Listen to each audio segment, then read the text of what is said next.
এখন শুভেন্দু বাবু এসে গরিব মহিলাদের যে হারে হেনস্থা করছে, এতে প্রতিটা মহিলা রেগে যাচ্ছে। না না না না, কোনো দল না, আমাদের শান্তির জন্য আমরা রাস্তায় বেরিয়েছি। এই যে ঝাঁটা দেখেছেন, এই যে ঝাঁটা, এই ঝাঁটা নিয়ে এসেছি। আমাদের অন্নপূর্ণা ভান্ডারটা আমরা পাচ্ছি না বলে আমরা অভিযোগ জানাতে এসেছি। আমরা যোগ্য থাকা সত্ত্বেও আমরা পাচ্ছি না। ওনাকে মারবো বলে উনি আমাদের 100 দিনের টাকা আটকেছে, আমাদের আবাস যোজনার টাকা দেবে, মিথ্যাবাদী চোর। জুতো ছুড়ে মারছে, তো সবে শুরু হলো।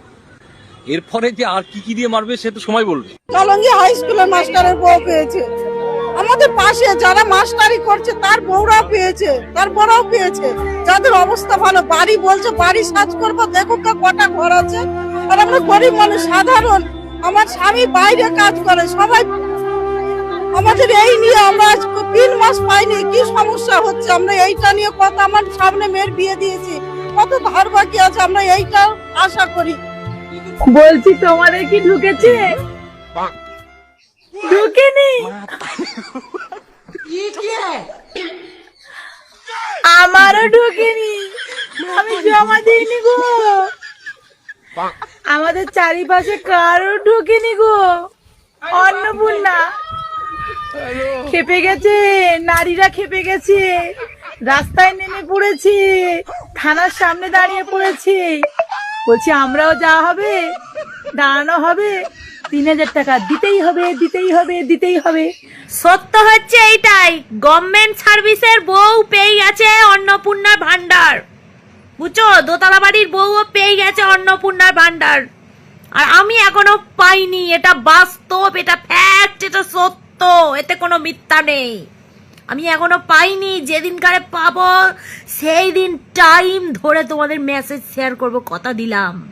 এই ভিডিওটা এত শেয়ার করো যেন সরকারের কানে পৌঁছয় যে আমি পুনম ঘোষ এখনো টাকা পাইনি, টাকা পাইনি, টাকা পাইনি।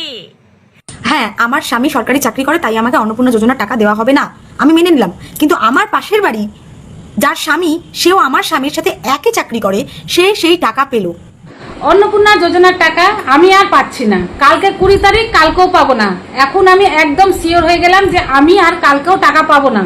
কদিন মনের মধ্যে আশার আলো জেগেছিল, ভেবেছিলাম পাবো, কিন্তু এই মুহূর্তে আমি যেটা দেখলাম, সেটা দেখার পর আমি শিওর যে আমি পাবো না। তো আমি কিছুক্ষণ আগে একটা ভিডিও পোস্ট করলাম, সেখানে বললাম যে আমাকে একজন বলল যে স্ট্যাটাসে দেখাচ্ছে, স্ট্যাটাসে মানে গুগল থেকে গিয়ে দেখাচ্ছে যে সিটিজেন ফ্যামিলি লগ ইন করলে যে ওখানে স্ট্যাটাসটা দেখাচ্ছে কে কোন কারণে পায়নি। তো তার কারণটা দেখিয়েছিল 3টা রুম, সেই জন্য সে পায়নি। তো আমিও বাড়ি এসে সেটা চেক করলাম, তো আমাকেও কিন্তু দেখাচ্ছে যে 3টা রুমের কারণে আমার এখনো যাচাইকৃত বাকি আছে, ঠিক আছে, বলে আমাকে এই মাসে আর টাকা দেওয়া হবে না। তা আমি নিশ্চিন্ত হয়ে গেলাম। শহর অঞ্চলে যেহেতু আমার বাড়ি আছে, 3টা রুম আছে, জয়েন্ট ফ্যামিলি, 3টা-4টা রুম তো থাকবেই, কিন্তু থাকি আমি 2টা রুম নিয়ে। তারপরেও কিন্তু আমি অন্নপূর্ণার টাকা এখন অবধিও পেলাম না। তো আর কালকে পাবো না। 20 তারিখে যেটা আশা করেছিলাম যে হয়তো ঢুকবে, কিন্তু কালকে আর আমি অন্নপূর্ণার টাকা পাচ্ছি না। তো আমার মতো পরিস্থিতি যদি তোমাদেরও হয়ে থাকে, শহর অঞ্চলে বাড়ি থাকে আর 3টা রুম যদি তোমরা বলে থাকো, আশা করি তোমরাও হয়তো পাবে না। অবশ্যই তোমরাও গুগল থেকে একটু চেক করে দেখে নাও, হ্যাঁ, citizen portal family log in করে, যে তোমার কি দেখাচ্ছে। আমার দেখিয়ে দিল, আমি শিওর হয়ে গেলাম টাকা পাচ্ছি না, তাই তোমাদের সাথে ভিডিওটা শেয়ার করলাম। আমি 10 বছর ধরে বিজেপি পার্টি করি। বিজেপি পার্টি করতে করতে আমার ধ্বংসের পথে চলে গেছি। আজকে আমার বাড়ির মেয়ে ছেলেটাকে নিয়েও টানাটানি করা হয়েছে বিজেপি পার্টি করতে করতে খালি। তাই আজকে আমাকে বিজেপি উপহার দিয়েছে 3 তলা একটা বিল্ডিং। তোমাদের দেখাবো, একটু দেখো, তারপরে কিছু কথা বলছি। যারা আমাকে চেনো, আমার গ্রামের আশেপাশে যাদের বাড়ি আমার অঞ্চলের ভিতরে, তারা হয়তো আমার বাড়িটাও চেনো। এই তো আমার বাড়ি, 3 তলা বিল্ডিং, এটা বিজেপি উপহার দিয়েছে। এটা আমার নাকি বাড়ি সার্ভে হবে না, আমার অনেক সম্পত্তি, হ্যাঁ, আমি ঘর পাওয়ার যোগ্য না। তোমরাই বলো আমার ঘর পাওয়ার যোগ্য কিনা। আরও আছে, দেখাচ্ছি। এগুলো বিজেপির কিছু লোকাল নেতা, নতুন নতুন হয়েছে, তাদের বক্তব্য। আর যারা সার্ভে করতে এসছে তারা আমার এই বাড়িটা দেখে গেছে, হ্যাঁ, তাদেরকে ঘুরিয়ে নিয়ে চলে গেছে যে হবে না। দেখো, এইটা হচ্ছে আমার বাড়ি, সবাই জানো হয়তো, আর একটু ভালো করে দেখাচ্ছি। আরও আছে, আরও আছে আমার আশেপাশে। এইটা আমার বাড়ি, আর এইটা আমার পাশের বাড়ি। এই যে এ আবার আম্বানির পাশে বাড়ি, এর জন্য এর সার্ভেটা হবে না, কেননা 10তলা বিল্ডিং তো। এ আবার আম্বানি শেয়ার টিয়ার দেখে, এর জন্য এর সার্ভেটা হবে না। এইসব কার্যকলাপগুলো করছে খালি আমাদের গ্রামের যে লোকাল নেতৃত্ব আছে সত্যজিৎ, এই সব কার্যকলাপগুলো করে বেড়াচ্ছে কাদের। আর অনেকে বলবে এখন যে ইমেল করো দিলীপ ঘোষের ইমেল আইডিতে। হ্যাঁ, তা ইমেল আইডির স্ক্রিনশটটাও দিচ্ছি, দেখো যে ইমেল করার পরে কি ব্যাক আসছে, ইমেল করার পরে ব্যাকে কি আসছে। আর অনলাইনে অ্যাপ্লাই করার কথাও বলবে, অনলাইনে সাইটই খোলে না, তাহলে কাকে বলবো। আর এই বিজেপির লোকাল নেতাগুলো এই সব কার্যকলাপগুলো করে বেড়ায়। এই যে আমার 3তলা বাড়ি আম্বানির পাশে, আর দিলীপ ঘোষের 51 লাখ টাকার গাড়িটার ফাইন্যান্স করে দিয়েছিলাম আমি, তারপরে এই ঘরটা আমাকে দিয়েছে। দেখো, এইটা হচ্ছে আমার বাড়ি, এইখানেই থাকি। দেখলে তো, এইগুলো হচ্ছে বিজেপির কিছু লোকাল নেতার কার্যকলাপ। এর সঙ্গে জড়িত সত্যজিৎ আছে সম্পূর্ণভাবে। যারা সার্ভে করে তাদেরকে নিয়ে এসে এইসব কার্যকলাপ। আমাদের গ্রামে 25 থেকে 26টা বাড়ি আছে এইরকম। হ্যাঁ, তাদের কোনো, আমাদের গরিব লোকের কোনো উন্নয়ন হবে না, সেটা আমি বুঝে নেছি। যতই বিরোধী, আজকে 10 বছর ধরে আন্দোলন করার পরে বিজেপি পার্টিটাকে পশ্চিমবাংলায় নিয়ে আসার পরে আমাদের অবস্থা এই করছে। এরা কাদের সঙ্গে মিশে আছে? টিএমসি সেই সব চটিচাটা নেতাদের সঙ্গেই মিশে আছে এরা। হ্যাঁ, তাদেরকে 1তলা বাড়ি, ছাদ দেওয়া বাড়ি, তাদের নামে 2-3টে করে বাড়ি দেওয়া হচ্ছে। হ্যাঁ, সার্ভে করা হচ্ছে, আর আমাদের বাড়ির কোনো সার্ভে নেই। কিসের জন্য? কিছু সত্য কথা বলার জন্য। দুবরাজপুর বিধানসভার দেইপুর গ্রামের ঘটনা, সত্যজিতের নেতৃত্বে এইসব কার্যকলাপ করা হচ্ছে। ও সরকার, তাহলে লাস্ট পর্যন্ত কি দাঁড়ালো? অন্নপূর্ণা যোজনার জন্য সব থেকে অযোগ্য, সব থেকে বড় লোক হলো সরকারি কর্মচারীর ফ্যামিলির, মানে সরকারি কর্মচারীর পরিবারের মানুষজন। হ্যাঁ, একদম আদানি আম্বানির থেকেও এরা হলো বড় লোক। কারণ সরকার আদানি আম্বানিকেও জমি কেনার সময় একটু ছাড় দেয়, কম টাকায় জমি দেয়, কিন্তু আমাদের সরকারি কর্মচারীর ফ্যামিলির জন্য সরকারের কাছে কোনো ছাড় নেই। আমরা এক্সট্রা কোনো সুযোগ সুবিধা পাবো না, ওই শুধু একটাই কি, সরকারি কর্মচারী। বাহ সরকার বাহ। এদিকে অন্নপূর্ণা যোজনার টাকা পাচ্ছে, ব্যবসা করে মাসে লাখের উপর ইনকাম, তাদের বইরা পেল। রাইস মিল আছে, কোটি কোটি টাকার রাইস মিল, 20 থেকে 25 বিঘে জমি তাদের বাড়িতে প্রায় 40-50 ভরি সোনা। তাদের রাইস মিলে কাজ করে 40-50 জন কর্মচারী। পুজোর সময় সেই রাইস মিল থেকে বোনাস দিতে হয় এক একজনকে 15-20 হাজার টাকা। তাদের বাড়িতে কি সুবিধা নেই? গাড়ি বাড়ি, মানে সমস্ত যা কিছু মানুষের আধুনিক যা যা লাগে সমস্ত। এমনকি তাদের বাড়ির বাচ্চা গরমে থাকতে পারবে না বলে জেনারেটর দরকার, বাড়িতে জেনারেটর। দুটো বাড়ি 2তলা করে। সিটিতে ফ্ল্যাট, সিটিতে এক্সট্রা আরো জায়গা, আরো লোকাল এরিয়া পিচ রাস্তার উপরে জায়গা। তারা নাকি গরিব, তাদের বাড়ির বৌমা হলো গরিব। তাদের বাড়ির বৌমার জন্য 3000 টাকা সরকারের ক্ষেত্রে যোগ্যতা। বলছি, তাদের বাড়ির বৌমাটা কি বাড়িতে থাকে না ফুটপাতে থাকে বুঝি? বাহ বাহ বাহ, ও সরকার। তাই এটা আপনার ঝাড়াই বাছাই, এতদিন ধরে এই আপনি ঝাড়াই বাছাই করলেন। ভালো ভালো, আপনার নিয়মে যদি এটা ঝাড়াই বাছাই হয়, তাহলে আমাদেরও একটা কথা শুনে রাখুন। এই যে আপনি এই শুধু সরকারি কর্মচারীর ফ্যামিলিদের সঙ্গে যে ধাপ্পাবাজিটা করলেন না, সামনে যখন ভোট হবে তখন আমরাও এর জবাব দেবো। হ্যাঁ, সামনে বলছি, আমরাও এর জবাবটা ঠিকঠাক দিয়ে দেবো। কারণ আমরাই তো সবসময় অযোগ্য না, আমাদের ট্যাক্স নিয়ে সাধারণ মানুষকে দেবে, আর আমরাই ছাড়। বাহ বাহ বাহ বাহ বাহ, ও সরকার কি বিচার তোমার, ধন্য ধন্য।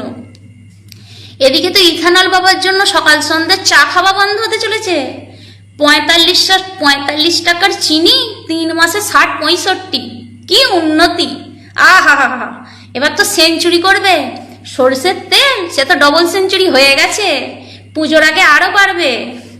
তবে কিছু মানুষের একদম গায়ে লাগছে না, বিশেষ করে ভক্তদের। এসব কথা মুখে উচ্চারণই করে না, কারণ তাদের মনে হয় টাকা দিয়ে কিনতে হয় না, তারা সব ফ্রিতে পায়। তা ভালো, তবে আমাদের খুব কষ্ট করে কিনতে হয়, কারণ আমরা তো সরকারি কর্মচারী, আমাদের মাস গেলে পেমেন্টটা ফিক্সড থাকে। মানে ওই কোথাও থেকে মারা টাকা তো নয়, যেটা পেমেন্ট সেটাই থাকে, বাড়াও নয় কমাও নয়। আমাদের তার মধ্যে সমস্ত কিছু অ্যাডজাস্ট করতে হয়, পড়াশোনা থেকে ছেলেদের, বাড়ির খাওয়া দাওয়া থেকে, গুরুজনদের দেখা থেকে সব কিছু দায়িত্ব আমাদের ওর ভেতরেই করতে হয়। ঠিক আছে, ভালো। আমরা যখন অযোগ্য, আর তো কিছু বলার নেই, তা বলবো একটু দেখবেন। আর যারা আমার এই কথাটা বিশ্বাস করবেন না, তাদেরকে বলবো আমার সাথে একটু যোগাযোগ করবেন, অ্যাড্রেস সহিত প্রমাণ করে দেবো যে মিথ্যা কথা বলছি না সত্যি কথা বলছি। কোটি কোটি টাকার রাইস মিলের মালিক, তার বাড়িতে একটি মাত্র বৌমা, আহারে শখের বৌমা, সে নাকি খুব গরিব মানুষ, যোগ্য অন্নপূর্ণার জন্য। বাহ বাহ বাহ, ও সরকার, কি তোমার বিচার?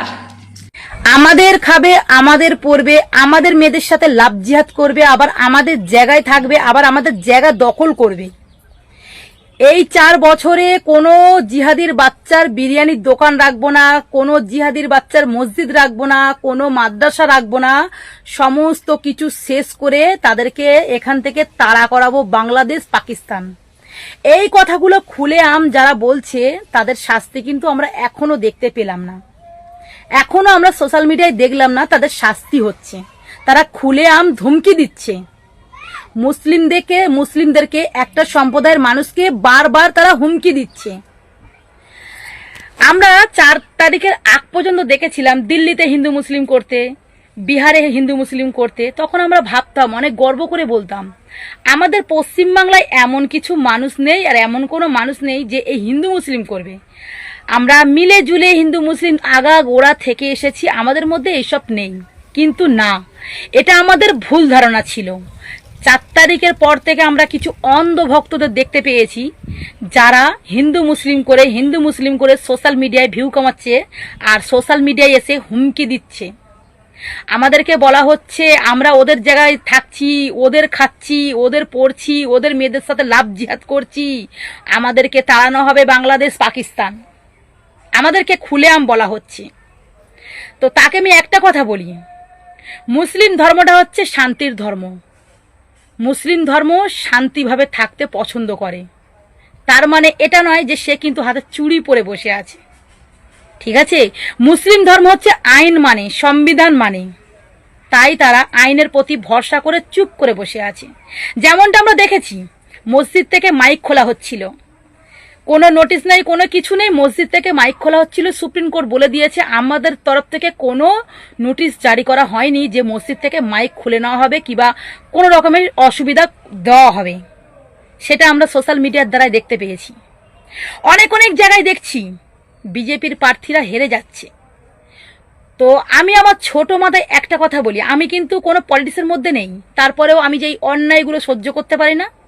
এই যে প্রতিটা বার একটা সম্প্রদায়ের মানুষকে নিয়ে এত বাজে বাজে ভাষা বলা হচ্ছে, সেটা তো সহ্য করার মতো নয়, তাই না? তো আমরা যেটা গর্ব করতাম যে আমাদের পশ্চিমবাংলায় অন্ধভক্ত নেই, কিন্তু না, 4 তারিখের পর থেকে কিছু কিছু অন্ধভক্ত পশ্চিমবাংলায় জন্মেছে। তাই তাদের গরম, তাদের মানে বার এতটা বেড়েছে, এতটা গরম হয়েছে। তাদেরকে আমি একটা কথা বলতে চাই, যতটা বাড়ছো বাড়ো, পড়ার জন্য তৈরি থেকো। ঠিক আছে, পড়ার জন্য তৈরি থেকো, কারণ যতটা মানুষ বাড়ে, যখন সে পড়ে না, তার উঠে দাঁড়ানোর ক্ষমতা থাকে না।